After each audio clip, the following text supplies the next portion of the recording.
Welcome to LawNext. On today's show, we're featuring another episode recorded live at the 13th annual ClioCon held recently in Boston. Last week, I brought you my interview with CEO and founder Jack Newton. Today, I'm speaking with Joshua Lenon, lawyer in residence at Clio, about the newly released 10th edition of Clio's annual Legal Trends Report. Its analysis of data and survey responses on legal practice and emerging trends. This year's report added a new twist. Its first ever Neuroanalytics study of legal professionals, analyzing their electrical brain activity as they perform various work-related tasks to paint a picture of their emotional strain and mental focus. I speak with Joshua about that and the report's other findings on AI, technology, and client expectations. This is Bob Ambrogi, and as I said, you're listening to LawNext, the podcast that features the innovators and entrepreneurs who are driving what's next in law. Before we get to any of that, please take a moment to hear from the sponsors, whose generosity keeps this podcast going.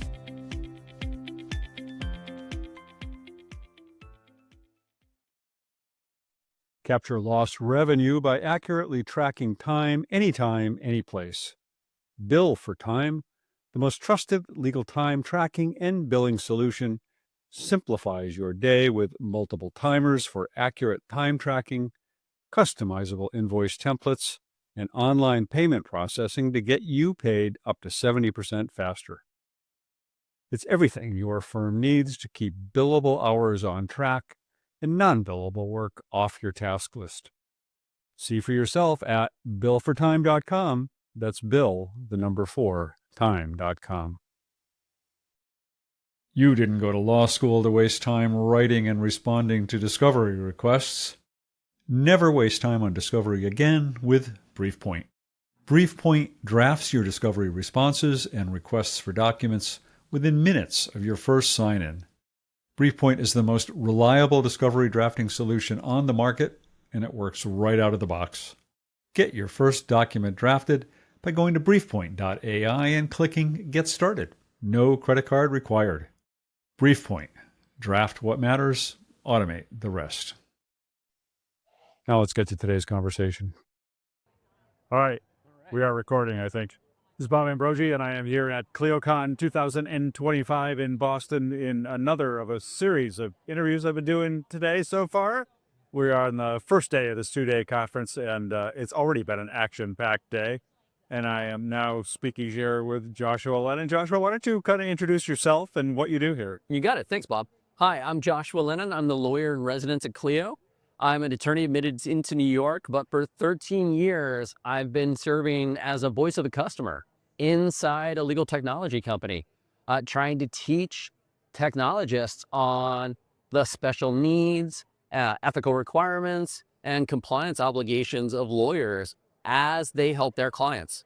So the reason we are here today to talk, I always like talking to you. Yeah. But the reason we're here today to talk is about the Legal Trends Report, which remarkably is the 10th year of the Legal Trends Report.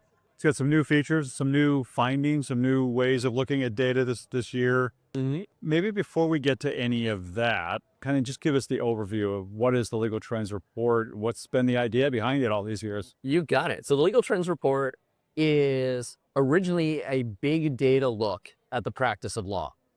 So one of the unique values that Clio brought to the legal technology marketplace when we first launched in 2008 is we were cloud-based. And that meant that every firm that was using Clio was using the same software. They were always up to date, they had the same features, and there was actually a central data repository.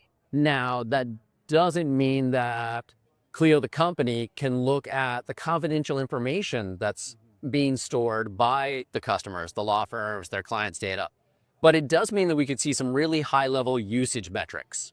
As we were looking at those as a part of just normal software testing, right? Like, are people using this feature?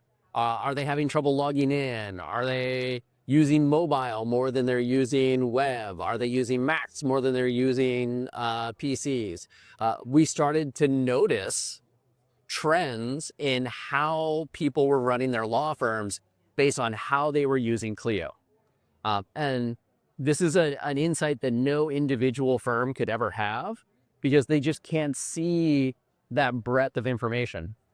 So Jack Newton, founder of Clio, was a very big fan of Mary Meeker's Internet Trends Report. Comes out every year.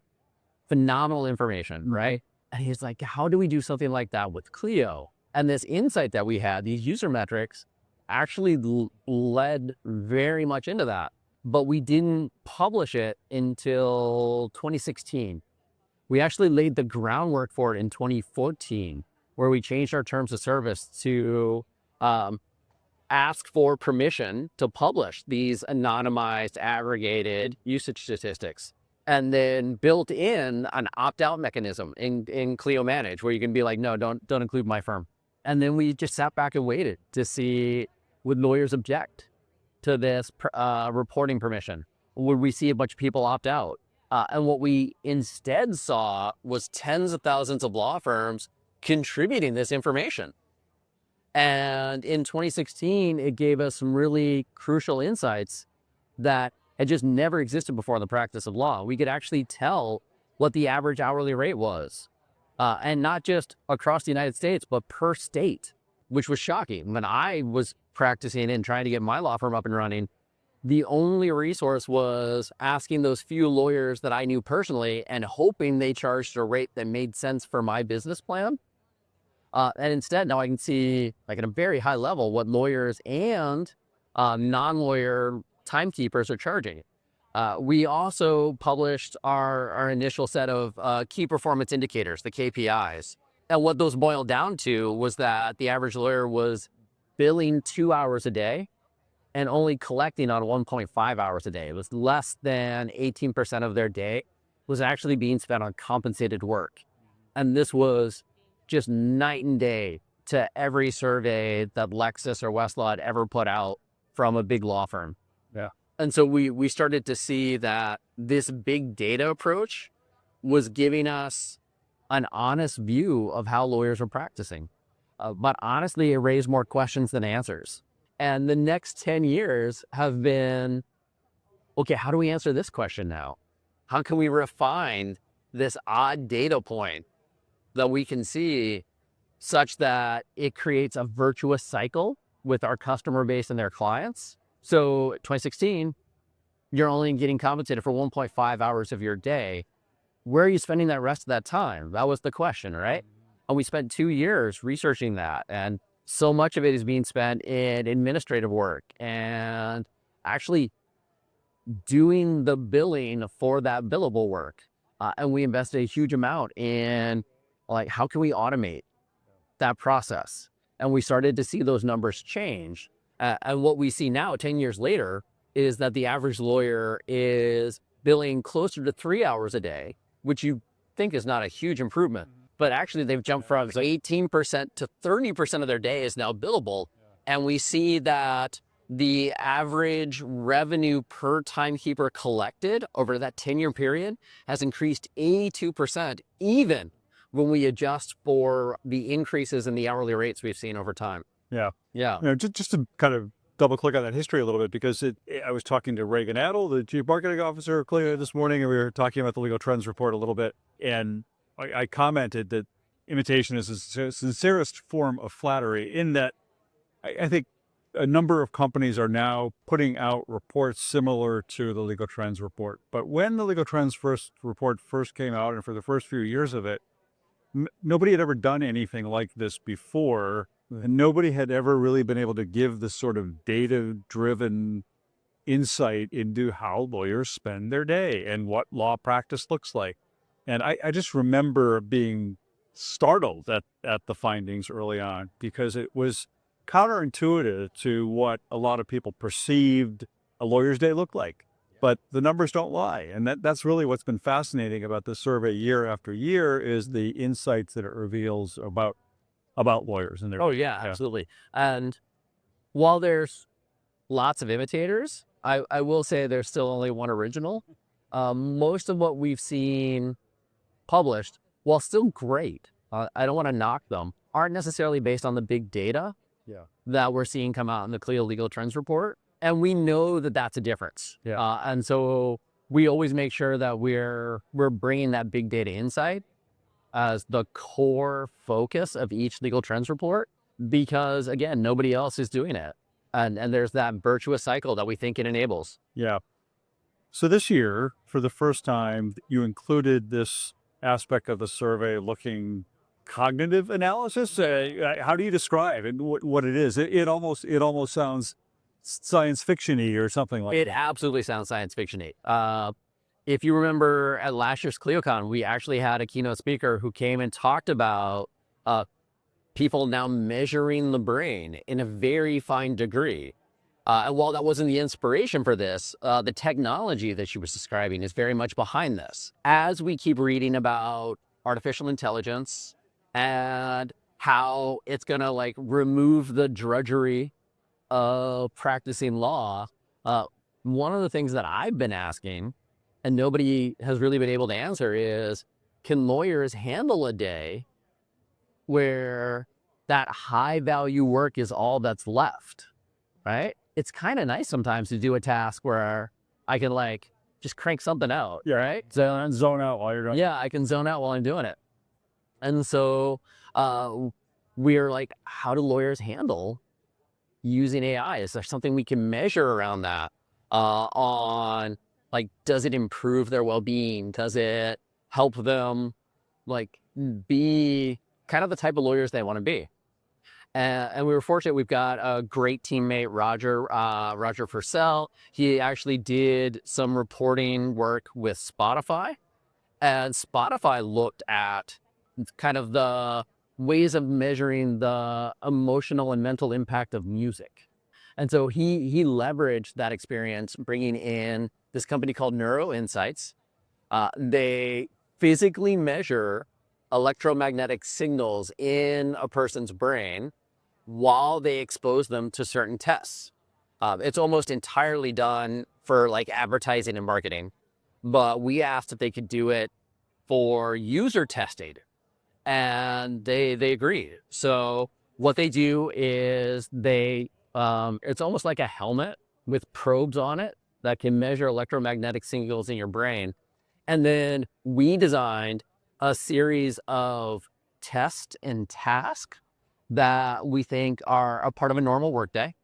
And then we asked legal professionals from private law firms to be either in our control group, doing things in kind of the traditional way, or being in the experiment group, using legal technology and artificial intelligence where appropriate.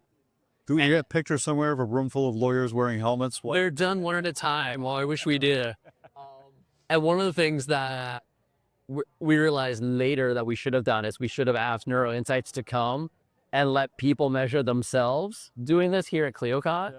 It'd be like the hammer, ring the bell type game at a carnival. It would have been amazing to see. But yeah, so there were 4 tasks. Like do a client intake, either on a spreadsheet or in Clio from an email, a simulated email. Open a matter, record some time on it. Again, either in a spreadsheet or in Clio. Create a work in progress report, which is like gather your recorded time and add it up. And that one was either spreadsheet or pen and paper, depending on that person's choice, or using Clio with some seeded time entries. And then the last one was answer questions about this 6-page will. And we either gave them the will as a PDF, and this is an actual will from an actual will archive that I pulled from public records, or you could use Clio's Manage AI and ask the AI to look for the answers in that PDF for you. And depending on the task, what we found is that the lawyers in the experiment group who were using technology, who were using AI, actually left the experiment with greater mental capacity rather than the lawyers who were doing it the traditional way. They had more mental strain working their way through the system. And that left them with less capacity at the end of the day. That's really interesting. Yeah. So how do you apply that? I mean, is the basic lesson technology is good, AI is good, or are there other kind of more nuanced takeaways from that? I'm not recommending everybody go out and buy a Neuro Insights helmet, right, and measure themselves. But I do think, and this is a continuation of other research and keynote speakers that we brought in, like Daniel Klink and Wen, whereas recognizing how you feel at the end of a task or at the end of the day. And sometimes it's, are you feeling energized? Are you feeling tired? Are you not feeling anything? One of the insights from Neuro Insight is that we need emotion to generate memory. And I think we've all had that day where we've read something and put it down and be like, what did I just read? And it's because we weren't just like invested in it, for good or bad, right? So look at how you are feeling at the end of this day and recognize that that impact is real. It impacts your ability to focus. It impacts your ability to be productive. It can add up over time to burnout. If we can look at what leads to positive outcomes, positive feelings, positive capacity, which this test highlights in these 4 specific tasks, right? Can you find the equivalent for the task that you're doing? Yeah. Were they directed in the task in the sense of saying, I want you to use AI to summarize this document, or I want you to use this particular product to do this particular task? We did guide them to the functionality in Clio. If they were in the Clio group, right? And so for the client intake, it's like, here's the email, the same email the control group got, and here's Clio Grow. We want you to just look at this email and fill out the fields in Clio Grow. Whereas the control group had the same email and a spreadsheet, like the same fields, but not organized in the way that you have on the software. And so as roughly analogous as we could make it, but there were some big differences, right? A spreadsheet of time entries that you have to add up means either you're like actually adding those numbers or formulas in Excel. Whereas in Clio, it's, I hit the work in progress report button and it's done. And so clearly those are going to lead to different outcomes on the measurements that we were doing, but we tried to make it as close to each other as possible.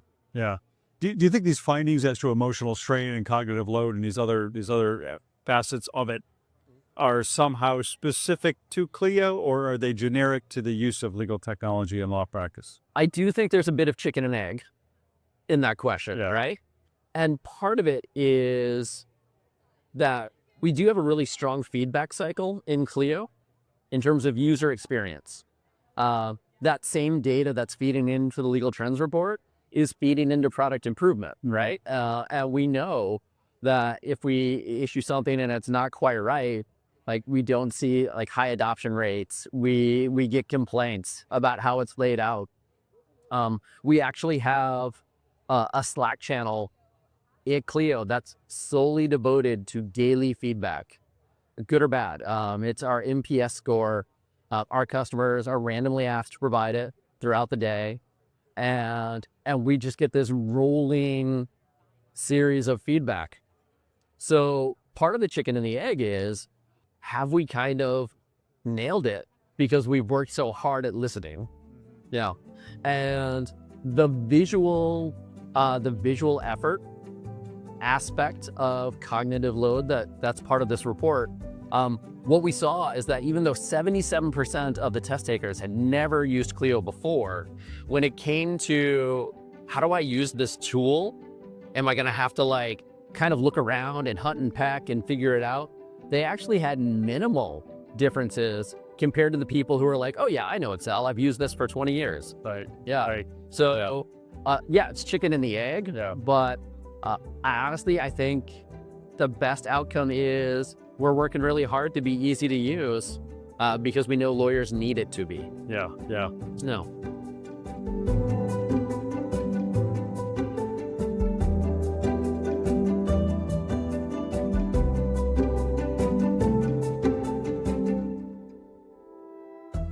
Speaking today with Joshua Lenon, lawyer in residence at Clio, in a conversation recorded live at the company's ClioCon conference held recently in Boston.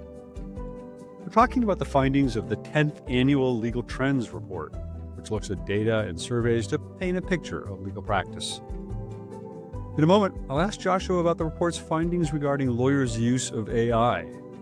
But first, please take this opportunity to learn about the sponsors who so generously support this podcast.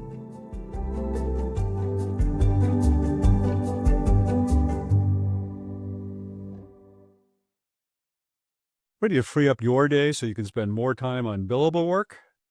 Bill for Time's legal time tracking and billable software helps your firm automate time-intensive tasks so you can practice more and manage less.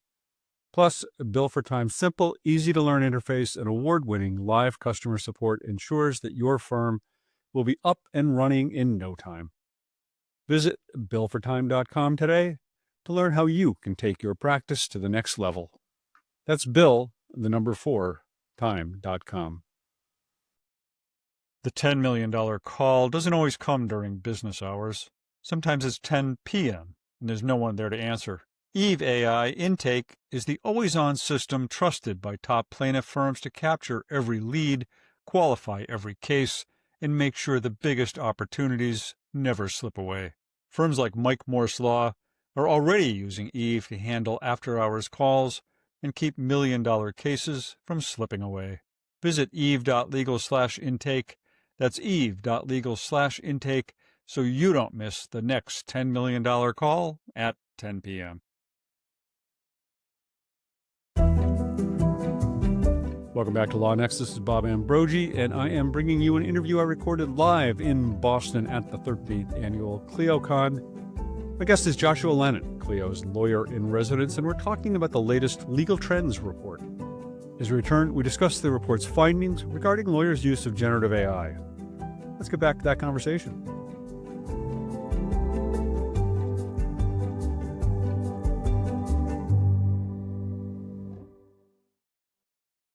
One of the other topics addressed in the report, I have to say, I've skimmed the report. I just got it yesterday afternoon as I was trying in here to We keep trying to keep it under 100 pages, and we can't sometimes. Yeah. And I haven't even asked ChatGPT to summarize it for me. That would be I was trying to get through it, but I'll have to do that.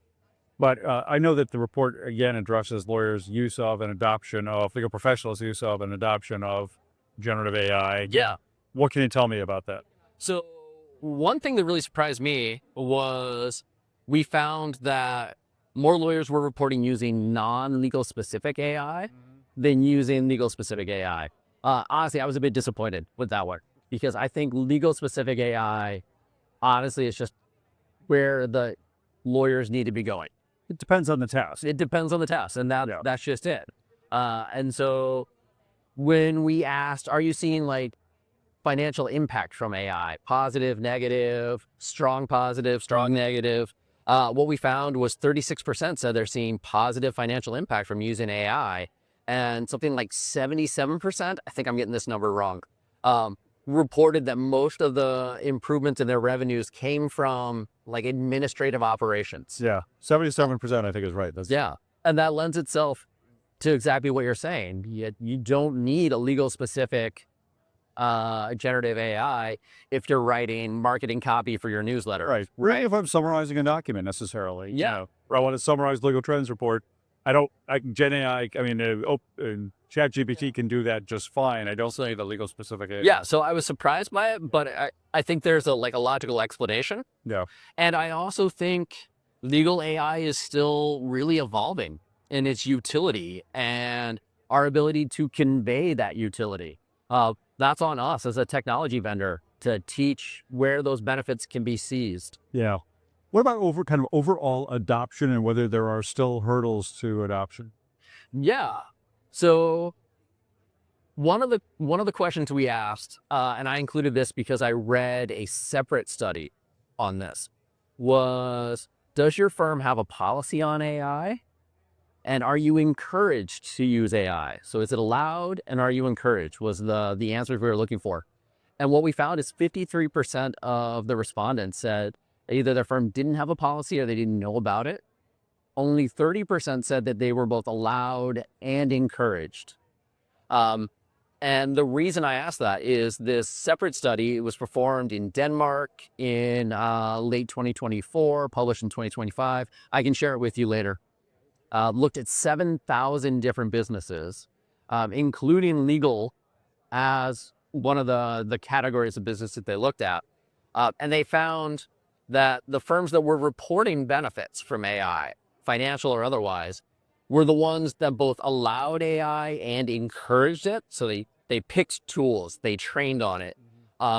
And 43% of businesses that were surveyed said that they allowed and encouraged.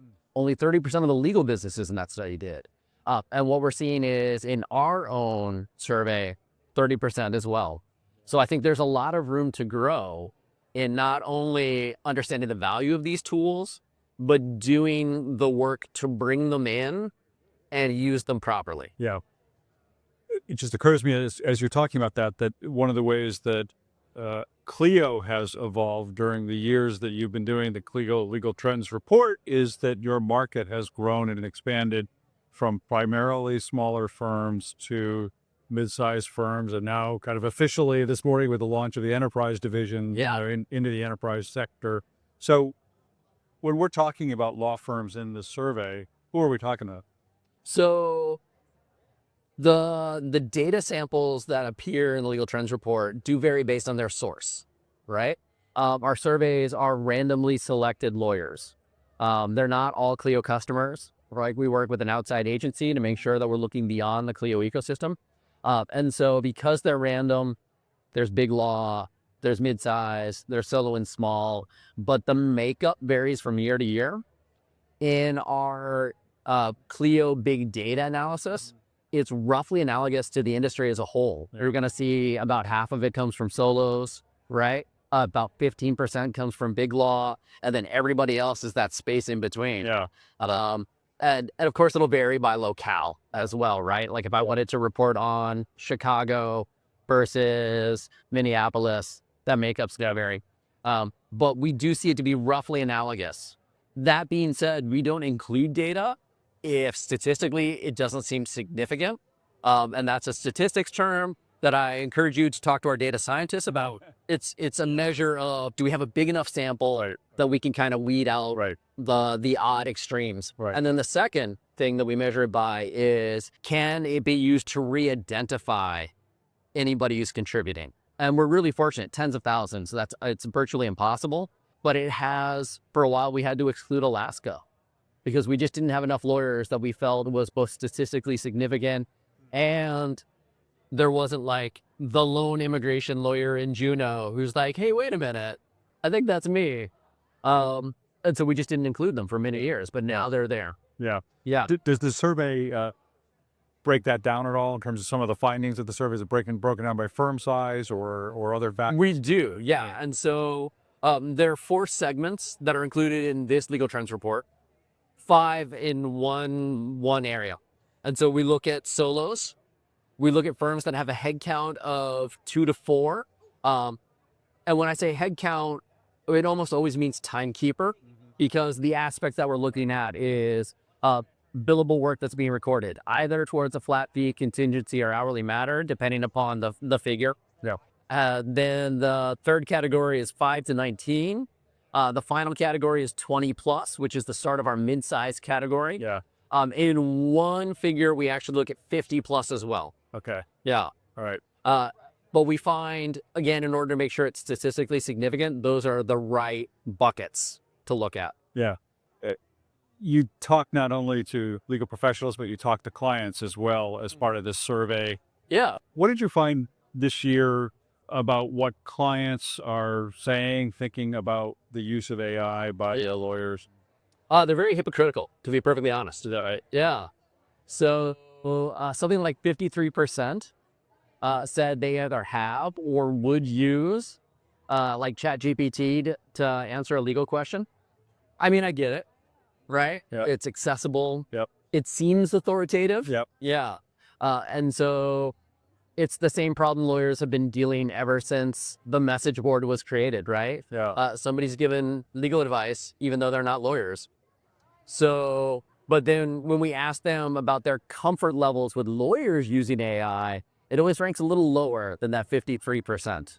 And so I'm not terribly surprised by some of that. Yeah. I think one of the things we found in our 2018 legal trends report was that clients want to communicate directly with a lawyer, right? They don't want to email. They don't want to telephone, especially when it comes to conveying facts about their scenarios and their situations and learning about their options. We saw in 2018, they want to talk to the lawyer, as much face-to-face as possible. Right. And what I think we're seeing in the AI era is they think they can go and find an AI that will give them the answer. So why am I going to a lawyer then? Right. If they're just going to go to the AI. Yeah. They want to hire a lawyer and not an AI. Yeah. Now, that being said, I still think lawyers should be using AI. It's just a question of the right AI for the task. Right.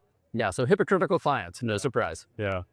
We're getting very close to our allotted time here. What else jumped out at you this year? You're immersed in this for much of the year and putting this together. What was significant to you? So I always try to find like what's new, what we can add.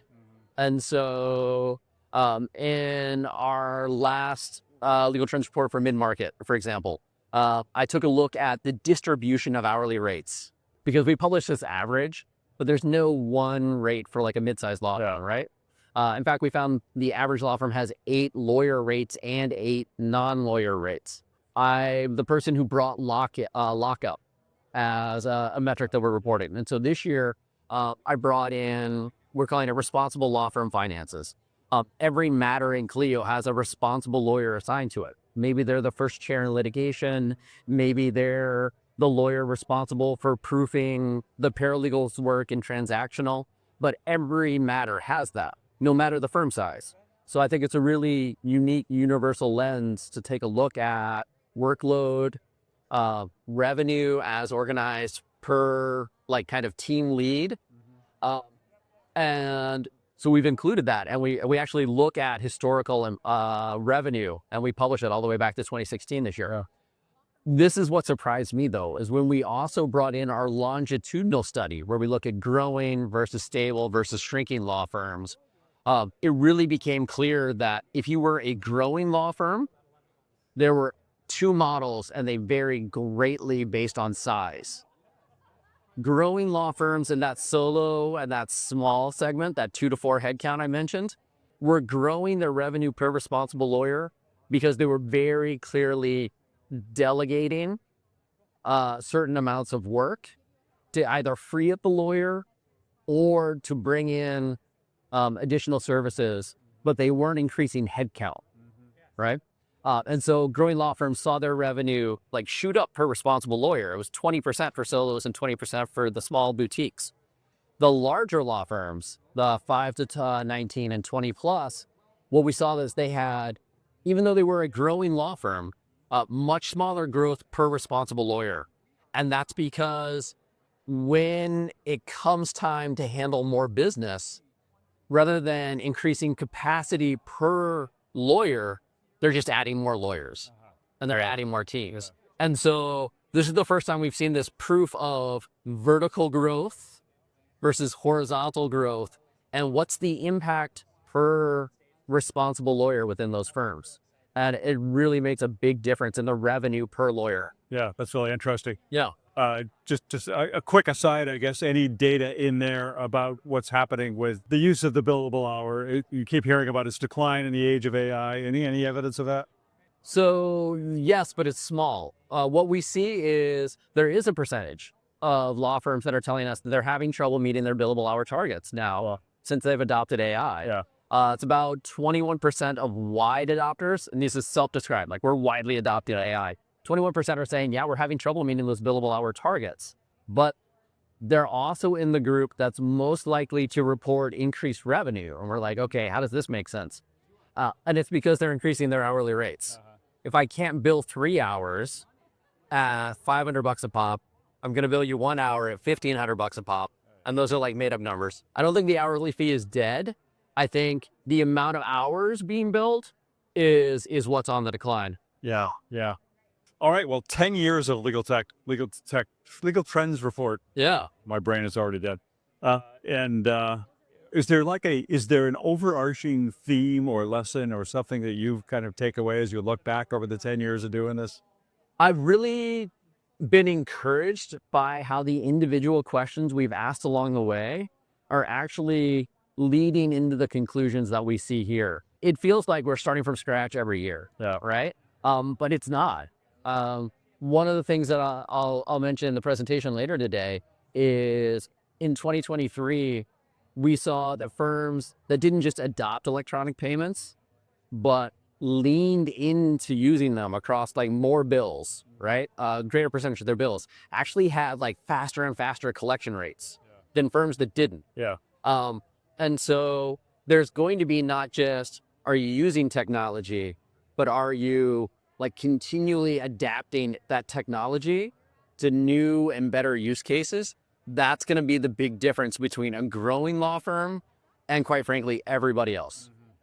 And we're going to show you how AI is leaning into that just in an hour, half hour from now. Okay. Yeah.